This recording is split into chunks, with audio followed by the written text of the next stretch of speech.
Ciao a tutti e benvenuti su Italian Pod, il vostro spazio per imparare l'italiano con naturalezza, senza stress e soprattutto senza noia. Eccoci qua, come sempre, pronti a darvi qualcosa di utile da portarvi a casa. Anzi, da portarvi direttamente in bocca, perché oggi parliamo di frasi che potete usare subito. Davvero, anche domani, appena svegli, potreste già usarne una. Esatto, e non stiamo scherzando. Oggi vi portiamo 15 frasi comuni, semplici ma potentissime, che gli italiani dicono ogni giorno. Sono frasi che sentirete al bar, con gli amici, in ufficio, per strada, insomma, ovunque. E la cosa bella? Non serve essere esperti, anzi, sono perfette proprio per chi sta cominciando. Per chi magari ha studiato un po' di grammatica, sa qualche verbo, ma poi, quando deve parlare, si blocca. Sai com'è? La mente va in bianco. Proprio così. Ti sei mai trovato o trovata in questa situazione? Magari sei in Italia, incontri qualcuno, vorresti dire qualcosa di carino, fare due chiacchiere, e invece ti esce solo un timido buongiorno e basta. Poi scappi via pensando, ma perché non mi viene niente di più naturale? Succede a tantissimi. E non è colpa tua, eh? Il problema spesso è che si impara troppa grammatica senza contesto, troppi elenchi di vocaboli, senza sapere come usarli davvero nella vita reale. Ecco perché oggi cambiamo registro. Niente regole complicate, solo frasi vere, pronunciate come le diciamo noi italiani, con i collegamenti veloci, le intonazioni giuste, quelle che fanno sembrare fluenti anche dopo 2 settimane di corso. Già? E poi, diciamolo, parlare una lingua nuova fa un po' paura. Ma se hai in tasca alcune frasi pronte, automatiche, che puoi tirar fuori quando vuoi, cambia tutto. Ti senti più sicuro, più coraggioso. Tipo, ok, io ci provo. Esatto. E quindi oggi vogliamo darti proprio questo, la sicurezza di dire qualcosa di autentico in modo naturale fin da subito. E non solo, abbiamo preparato un regalo per voi. Un PDF gratuito, super pratico, che potete scaricare subito, sì, gratis, senza trucchi, dove troverete tutte e 15 le frasi che sentirete oggi. E non solo, alla fine del PDF c'è anche un piccolo quiz per testare quello che avete imparato. Così vi divertite un po' e fissate meglio le frasi. Come lo prendete? Facilissimo. C'è un link qui sotto nella descrizione del video. Cliccate e in un attimo il PDF sarà sul vostro telefono o computer. Vi consiglio di prenderlo perché è un ottimo promemoria.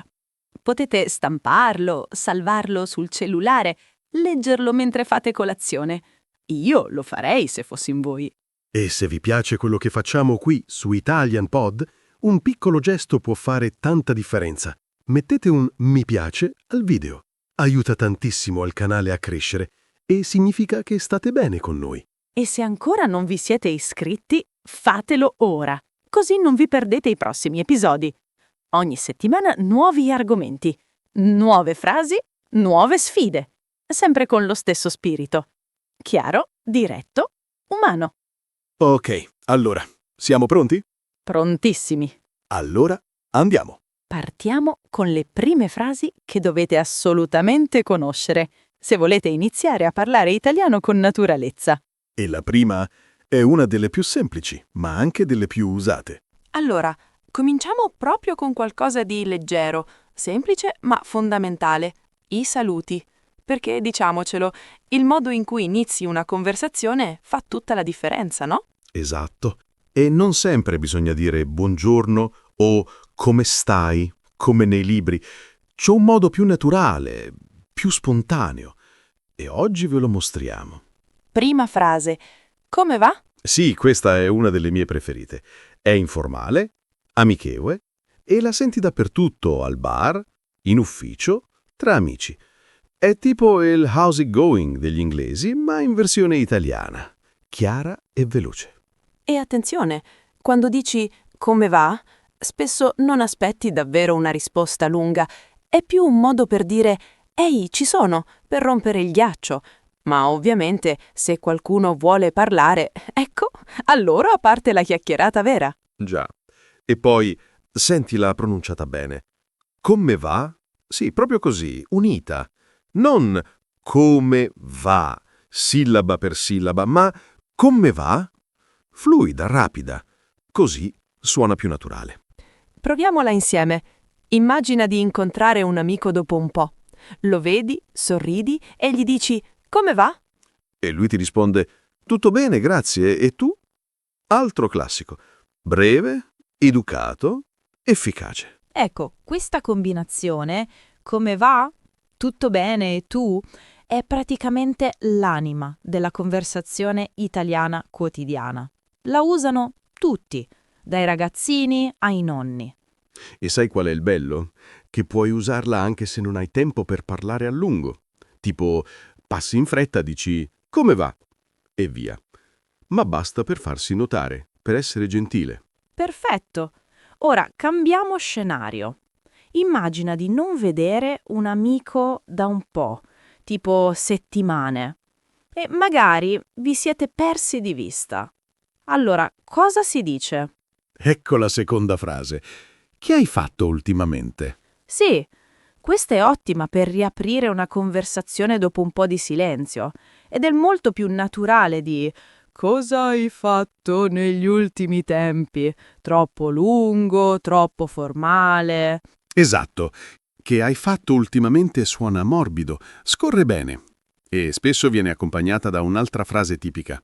Non ci vediamo da tanto. Sì, tipo «Ehi, non ci vediamo da tanto, che hai fatto ultimamente?» 2 frasi insieme e boom, subito si ricrea il contatto. E sai che risposta senti spesso? Niente di speciale, seguito da qualcosa di banale, tipo lavoro, casa, famiglia. Insomma, niente di eclatante, ma va bene così. Ecco, un esempio reale. Tu dici «Non ci vediamo da tanto, che hai fatto ultimamente?» Lui risponde «Ah, niente di speciale, solo lavoro, solita routine». Vero, vero, e non c'è niente di male. Anzi, in Italia spesso si minimizza. Non siamo quelli che raccontano ogni dettaglio della vacanza al supermercato. No, no. Niente di speciale è oro. Esatto, ma se invece tu sei quello che non ha fatto granché, ecco la terza frase, perfetta per te. Sono stato sempre occupato, occupata. Ah, questa è una delle mie scuse preferite. Sono stato occupato. Suona quasi poetico, no? Come se fossi un personaggio importante preso dalla vita. Sì, tipo, scusa se non ho risposto ai messaggi, sono stato occupato. Senza specificare cosa, ovviamente. Tanto basta. Ma seriamente, è una frase utile, perché rispecchia la realtà di tanti. Viviamo vite piene, tra lavoro, impegni, famiglia, quindi dire «sono stato occupato» è onesto e nessuno ti giudica. E puoi aggiungere qualcosa per renderla più completa, tipo «Oh, niente, sono stato occupato con il lavoro, sai com'è?» Oppure «Mi sono organizzato con la casa, le pulizie», roba così. Vedi, niente di elaborato, ma funziona. E soprattutto suona naturale. Non sembri uno che sta recitando un copione. Quindi proviamo a mettere tutto insieme. Scenario: incontri un amico dopo settimane. Io parto.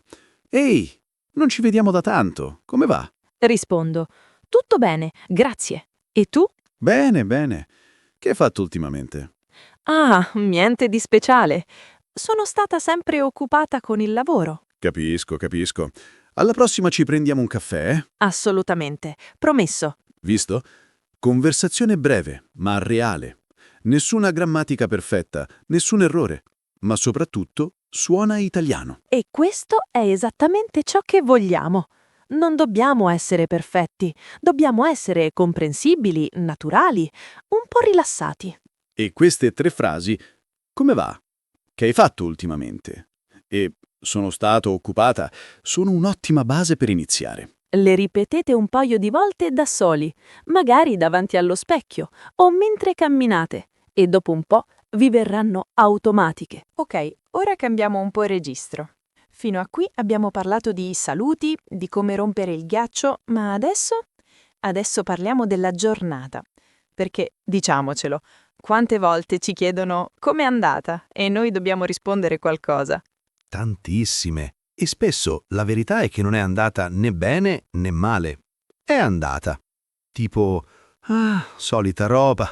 Ma in italiano c'è modo di dirlo con un po' più di stile. Esatto. Ecco perché oggi vi diamo 3 frasi che usiamo tutti i giorni, sul serio, anche io le dico almeno una volta a settimana, per esprimere come va la giornata senza dover fare un resoconto dettagliato. Prima frase. Oggi ho un sacco da fare. Sì, questa è potentissima. È la versione italiana di I've got a lot on my plate, ma suona molto più semplice, diretta, e la usi quando sei davvero pieno di impegni. Tipo, ti chiama un amico e dice «Ehi, vieni a pranzo». Tu sorridi, ma sai che non puoi. Allora rispondi «Vorrei tanto, ma oggi ho un sacco da fare. Magari un'altra volta». Vedi, gentile, educato, ma chiaro. Non stai dicendo no, stai dicendo vorrei ma non posso. E questa sfumatura fa molta differenza in Italia, dove si tende a essere cortesi anche quando si rifiuta qualcosa. E poi, un sacco da fare è un'espressione così comune, non sembra studiata. Anzi, è proprio quel tipo di frase che userebbe un madrelingua senza pensarci. Proviamole insieme. Immagina che qualcuno ti chieda «Hai tempo per un caffè?» Tu rispondi «Mi piacerebbe tantissimo, ma oggi ho proprio un sacco da fare. Scusa». Oppure più informale «Ah, vorrei, ma sono pieno oggi». Già, pieno o piena si usa spesso come sinonimo di occupato o occupata, tipo sono pieno di lavoro, oppure la giornata è piena zeppa. Ma passiamo alla prossima frase, perché qui si fa un po' più drammatica, nel senso buono, eh? Voglio solo arrivare alla fine della giornata. Questa la sento dentro l'anima. Quante volte, dopo una mattina pesante, pensi «Ok, sopravvivere fino alle 18 è già un traguardo». Esatto, non è triste, è onesto. È quella frase che dici quando sei stanco, magari è stressato, ma ancora in piedi. È un modo per dire «ce la sto facendo, ma appena finisco crollo». E la usi spesso in risposta a «Com'è andata la tua giornata?». Allora tu, con un sospiro, dici «Ma voglio solo arrivare alla fine della giornata». E basta. Tutti capiscono. Nessuna spiegazione lunga. A volte lo dico pure scherzando, tipo arrivo in ufficio alle 9 e già alle 10 dico «Ragazzi, voglio solo arrivare alla fine della giornata». E tutti ridono, ma sanno esattamente cosa intendo. Ecco, questo è il bello dell'italiano. Puoi essere sincero, un po' sarcastico e allo stesso tempo leggero. Non devi giustificarti, basta una frase così e gli altri annuiscono. Sì, lo so. Ora cambiamo completamente atmosfera, perché la terza frase di questa parte è dolce, tenera e sinceramente mi emoziona sempre un po'. Parliamo di «Hai reso la mia giornata migliore». Sì, questa frase è potente. È quella che dici quando qualcuno fa qualcosa di piccolo ma significativo. Tipo, un amico ti porta un caffè senza che tu glielo abbia chiesto. Oppure qualcuno ti manda un messaggio carino nel mezzo della giornata. E tu di colpo sorridi e pensi «Oddio, che bello!» E allora lo dici «Davvero per me? Grazie, hai reso la mia giornata migliore». È una frase che trasmette gratitudine, affetto, calore e non è esagerata, anzi, in contesti informali, tra amici o persone care, è perfetta. Io l'ho detta a mia sorella l'altro giorno. Mi ha mandato una vecchia foto di noi da bambini e io le ho scritto «Hai reso la mia giornata migliore» e lei mi ha risposto con 10 cuori. Funziona. E puoi usarla anche in modo giocoso, tipo un collega ti offre un biscotto, tu prendi il biscotto e dici «Grazie, hai reso la mia giornata migliore». Tutti ridono, ma dentro pensano «Che bello, che persona carina». Quindi riassumiamo. Prima frase, oggi ho un sacco da fare per quando sei impegnato. Seconda, voglio solo arrivare alla fine della giornata per quando sei stanco. Terza, hai reso la mia giornata migliore per quando qualcuno ti fa sentire bene. 3 stati d'animo diversi, 3 frasi vere e tutte, ripeto, frasi che sentiresti in una normale conversazione tra italiani.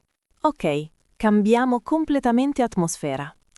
Fino a qui abbiamo parlato di saluti, giornate intense, momenti sinceri, ma ora passiamo a qualcosa di più concreto, di più quotidiano. Mangiare, bere, fare acquisti.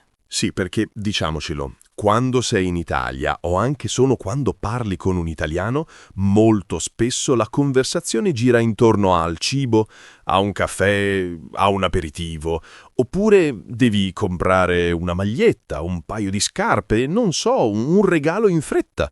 E in quei momenti avere qualche frase pronta in tasca fa davvero la differenza. Non devi improvvisare, non ti blocchi, non sorridi imbarazzato mentre il barista aspetta il tuo ordine. Esatto. Quindi oggi vi diamo 3 frasi semplici, educatissime e super utili per muovervi senza problemi in ristoranti, bar, negozi. Cominciamo dalla prima, fondamentale. Posso avere per favore? Questa è oro puro. È educata, chiara e funziona ovunque. Al bar, al mercato, in pasticceria. Basta cambiare la parola dopo un o una. Tipo, posso avere un caffè, per favore? Oppure, posso avere una bottiglia d'acqua? O ancora, posso avere un cornetto? Attenzione alla pronuncia. Non serve urlare, ma fai in modo che sia comprensibile. E metti quel per favore alla fine. Suona così più naturale, meno meccanico. E senti come scorre. Posso avere un cappuccino, per favore? Molto meglio di vorrei un cappuccino. Che sì, va bene, ma è un po' più formale, un po' più rigido. Invece, posso avere suona spontaneo, quasi da madrelingua. Lo usano anche i bambini, ma non sembra infantile. È proprio un classico. Proviamola insieme. Immagina di essere al bancone del bar. Il barista ti guarda, tu sorridi e dici «Posso avere un caffè, per favore?» Lui risponde: certo, subito. Poi tu aggiungi: posso avere anche un biscotto? Ecco, vedi? Si crea una piccola interazione, senza stress. Ora passiamo a una situazione un po' diversa. Sei in un negozio di abbigliamento. Provi una maglietta, ma forse è troppo grande o troppo piccola. Ecco la seconda frase. Avete questo in una taglia diversa? Semplice, diretta, educata. Non devi dire «mi sta stretta» o «è troppo lunga». Basta chiedere «avete questo in una taglia diversa?» E il commesso capisce al volo. Puoi anche puntare l'oggetto, tipo la maglietta, e dire «mi piace tanto questa, avete questo in una taglia diversa?» Così rendi la frase ancora più chiara. Oppure, se non sai la tua taglia, in italiano, puoi dire «forse è troppo grande, avete una più piccola?» Ma la versione con taglia diversa è perfetta, perché è neutra, educata e si usa tantissimo. E senti quanto suona naturale. Salve, mi piace questo maglione, avete questo in una taglia diversa? Nessun problema, il negoziante ti aiuta subito. Terza e ultima frase di questa parte. Posso pagare con la carta? Ah, questa è essenziale. Perché in Italia, soprattutto nei piccoli negozi, nei mercati, a volte non accettano carte. Quindi è meglio chiederlo prima, no? Assolutamente. Eviti figuracce, eviti di tirar fuori il portafoglio e poi scoprire che fanno solo contanti. Quindi prima di ordinare o comprare, chiedi tranquillo. Scusi, posso pagare con la carta? Nota il «scusi» all'inizio. È un dettaglio, ma fa molta differenza. Ti rende più educato, più rispettoso. E se la risposta è positiva, certo, nessun problema. Se invece ti dicono solo contanti, beh, almeno lo sai in tempo. E comunque puoi sempre rispondere con un sorriso. Ok, allora in contanti, nessun problema. Sembri tranquillo, preparato,